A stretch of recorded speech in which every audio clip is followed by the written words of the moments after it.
I think an intelligence business is far more predictive and proactive in the way that it thinks and operates.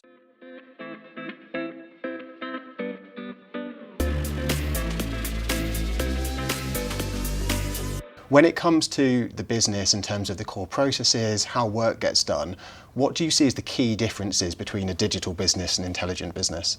I think a digital business has invested the infrastructure and the processes to be very effective at reacting efficiently and at scale. I think an intelligence business is far more predictive and proactive in the way that it thinks and operates. So you're seeing a shift from reacting efficiently to predicting effectively. I think if I liken this to, let's say, a customer, for example, so let's take a restaurant, a business. So I think a digital business might be more centered around offering them data reports. So for example, giving them details on how much they shipped or how much stock, the inventory they went through in the previous week or month.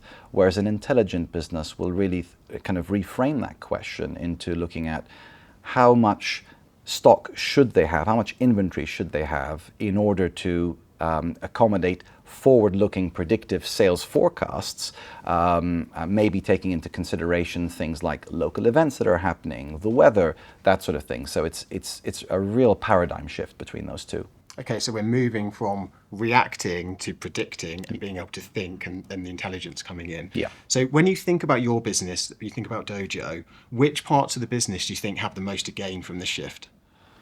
Honestly, I think every part, and I think again that's something that I'm particularly excited about, because I think there's both an opportunity, but I also think a risk that a lot of businesses or a lot of technology leaders miss that. We talk about our AI vision at Dojo, and it's to be the model workplace where AI has unlocked the potential of all of our people, and I really can't stress it. We really think about it as being for everybody in the business.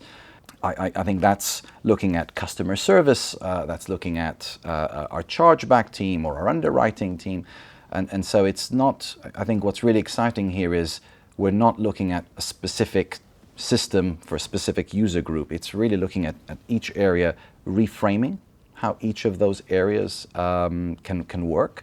And I think there's also a really interesting opportunity to bring those together. So not just look at how you can transform any one of those functions, but as you become more intentional about the data, you democratize access to that data, you lower those barriers between different parts of the business.